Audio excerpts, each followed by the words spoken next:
aquí hay tres problemas distintos. Primero, ¿puede el presidente declarar la emergencia o no? La respuesta es sí. Podemos debatir si es que realmente es válida esa declaración, se justifica esa declaración de emergencia. Los problemas aquí son más graves porque uno, en función de esa declaración de emergencia, está asignando recursos porque no llegó a un acuerdo con el Congreso.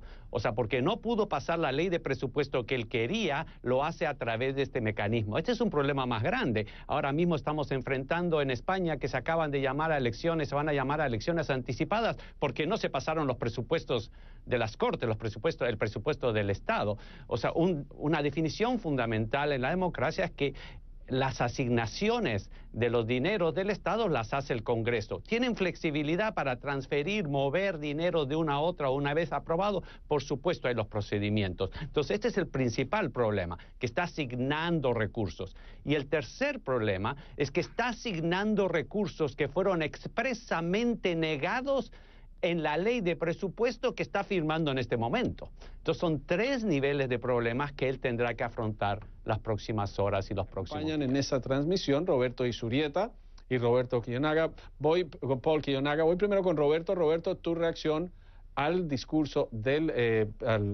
a esta rueda de prensa, anuncio del presidente que tocó muchos temas.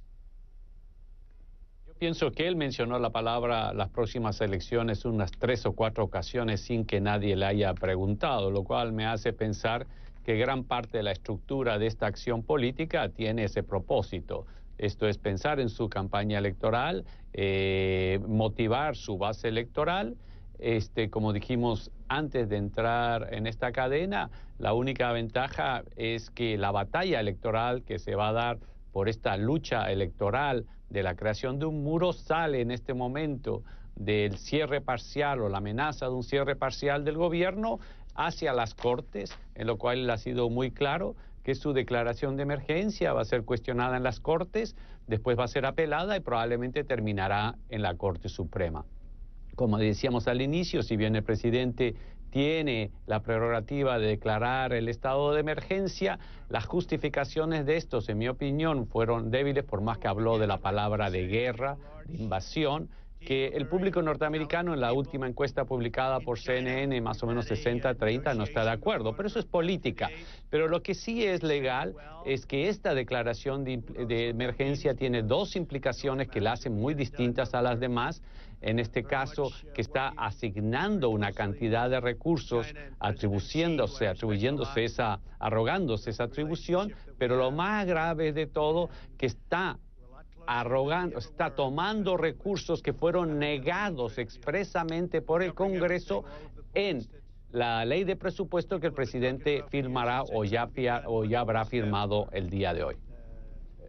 Efectivamente, el tema de que lo que se llama en inglés, que él mismo, la Casa Blanca creó, alternative facts, que son hechos alternativos, esto es cuestionar cifras que están científicamente realizadas, sea para medir el calentamiento global o en este caso el crimen. O sea, es muy clásico de líderes populistas que simplemente se inventan las cifras y lanzan una cifra de acuerdo a su conveniencia. El mismo día en esta presentación él habló de la cadena de inmigración que se produce cuando entra un criminal, donde entran 20 o 30 familiares posterior a él. O sea, son cifras que en realidad no tienen ningún sustento, pero es parte de la retórica, es parte del estilo de su campaña, es parte del estilo que ha sido su gobierno, que comenzó un poco tratando de hacer un cálculo que tenía la mayor cantidad en la historia de ningún acto de inauguración de la presidencia, y se probó que no era cierto, y así se ha ido probando cada una de ellas, pero eso no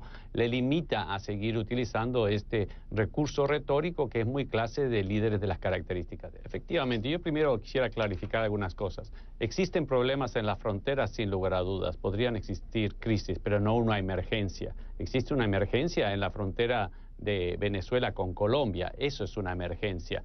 Entonces la calificación de que es una emergencia es lo que está en debate.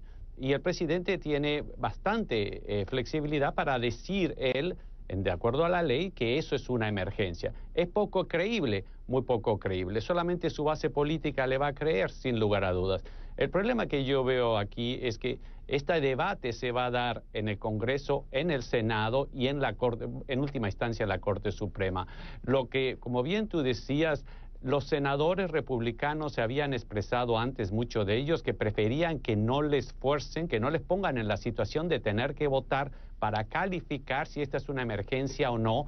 Uno, dos, como bien decía Al Cárdenas, una vez que ellos votaron en un acuerdo bipartidista para asignar los muros, el dinero a al muro, y está asignado, esto es una negación de lo que acaban de votar. Uno, dos, además los ponen en un muy mal precedente porque esos mismos argumentos de utilizar la declaración de emergencia para razones políticas lo van a utilizar después los demócratas cuando estén en el poder. ¿Para qué? Como bien tú decías al inicio del programa, para el control de las armas, para mejorar la situación en el área de salud, para conseguir recursos para el área de salud y también para, por ejemplo, que los estudiantes no tengan que pagar la cantidad de dinero que están endeudados después de estudiar en las universidades. Entonces, le ponen a esos senadores republicanos en una situación que lo que voten ahora pues va a ser escuchado dentro de algunos años cuando existe un gobierno demócrata y tenga otros argumentos políticos para declarar